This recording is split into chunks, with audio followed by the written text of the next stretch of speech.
Well, hey everybody, it's time for Pajama Medical. And I have the pajamas, as you can see, and so we're ready to go. And tonight's subject will be electromyogram. I have trouble saying that. I always want to say something different, but it is electromyogram, or it is known as an EMG. We're also going to talk about nerve conduction studies that go along with this. Usually, this particular test is given in two parts. One is the nerve conduction study, and then the EMG. So we're going to talk about it. I have had them in the past. The first one I had was extremely painful. The second one, not so much. And I think that we're going to talk about progress in technology, because I think the test had been greatly improved between the first one that I had and the second one that I had. So we're going to talk about that. And if anybody is scheduled for one, or you're coming up on one, don't have as much fear, because they have improved this test quite a bit since I had one the first time. And the second one I had was much better, much better. So let's talk about it. It's a very useful test. It's very useful for doctors to determine what is going on with the electrical system that powers your muscles and nerves. Let me give a disclaimer. I am not a healthcare professional exactly. I'm not a nurse, I'm not a doctor, I'm not anything like that. But I am a certified educator. I am certified in another state, not this one, but not the one I'm in, but I am certified in another state. I have been certified in 3 other states in the past, and I have taught in at least 1, 2, 3, 4, I would say 5 states. And so I'm very well experienced in the classroom, and I'm definitely an educator. And so I have those credentials. I have a bachelor's, I have postgraduate hours in clinical psychology and education. I did study to be a veterinary assistant, and I don't know, I'm multilingual, and I have a lot of qualifications. So I'm sure there are many people with better qualifications than mine, but I think I'm a little bit qualified to give a report. And that's what this is. And so this is nothing for you to go try at home or anything like this. This is just a report about the way something is and different topics for us to discuss. And if you have medical questions that involve your medical care, you need to go talk to your medical provider. So please know that. The other thing is, since somebody's been hating on me lately, which they generally are, I hardly ever get to have peace with that.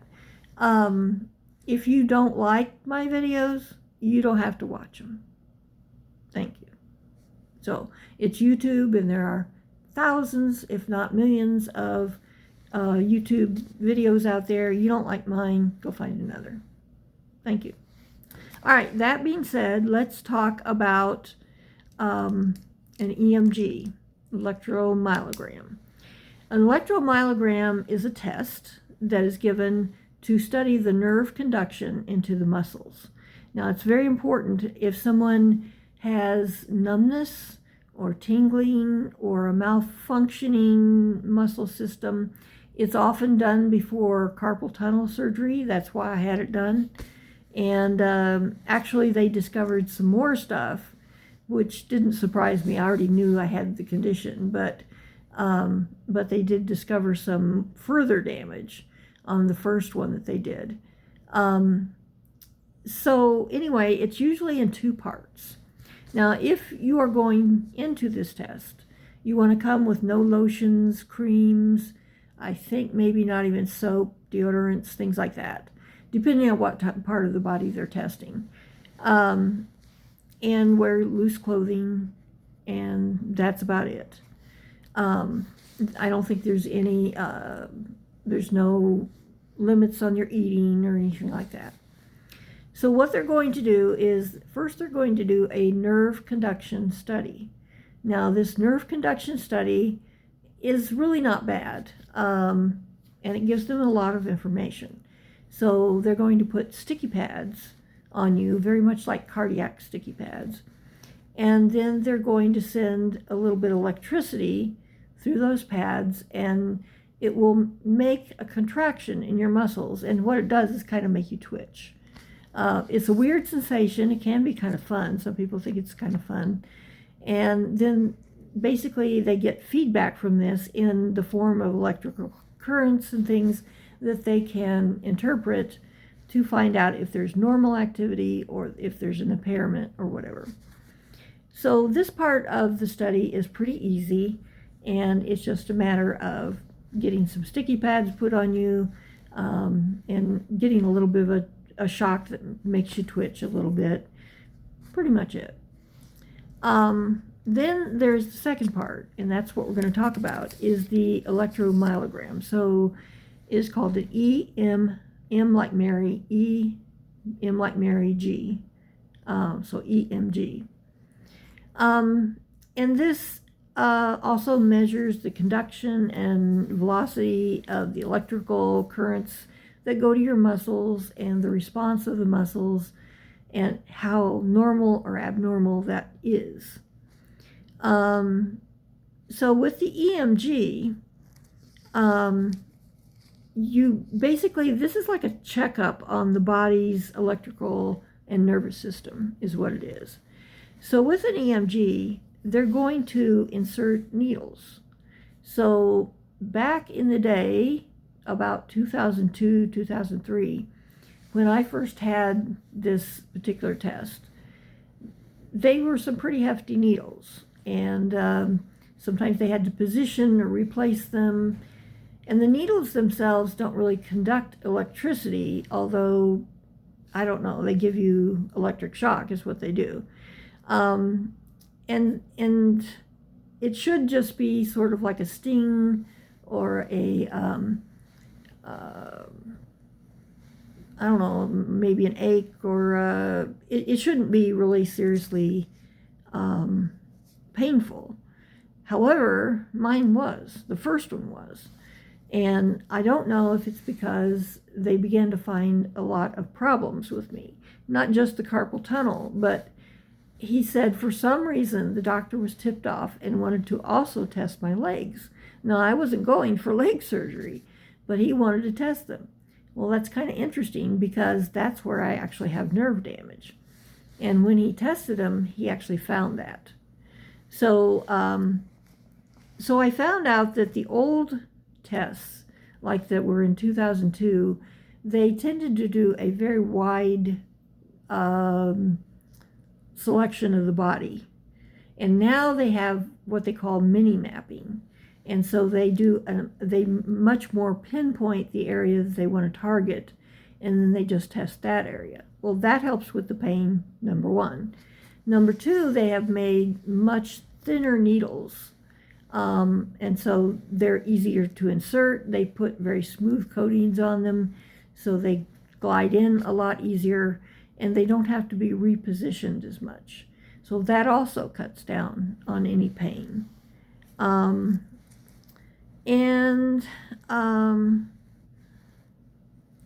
So this is just, a lot of times this is a test that's done for, again, carpal tunnel or something like that, you know, injuries to the muscles, diabetes that causes neuropathy.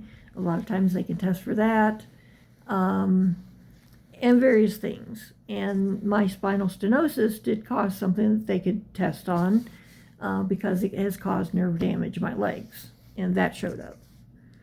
So, let's see what else. So this is, and the second part, the EMG part of the test, was the most lengthy part. But now let me contrast that. In 2012 or 13, I had this test again because I was starting to get some of the carpal tunnel back. And it was not nearly as bad. Not nearly as bad. And I think because they have made a lot of improvements in the needles and things, and also they did the mini mapping, so they just did pretty much the affected area. And so my legs didn't get involved and all that. And that was pretty painful, actually. I asked the doctor that was doing it what gulag he escaped from, because it was very much like torture. I thought it was. But again, the one I had in 2012 was much improved. So please take heart if you have any of them scheduled. They're not nearly as fearful as they used to be. Let's see. You can expect a little of the unexpected. You know, there may be something that they find that they want to test, or, you know, something different they want to do. But sometimes it's very clear cut. I think that's about all I have to say about it. And I have a lot of videos that I'm going to post about it. One of them shows the electrical current, which makes a sound kind of like a waterfall, or maybe you know, buzzing or different things like that. It is definitely electrical activity that they are measuring. I don't have a lot to say about it. It's pretty straightforward. You know, that they have the needles, they insert them, and then they give shock. And it's not like serious, well, I don't know, my first one was, but the second one I had was not like really heavy duty shock. It's enough to make your muscles twitch a bit. And then that gives them feedback from the muscles, which they measure on a screen. They can see the velocity on the screen and basically tell if there's an abnormality.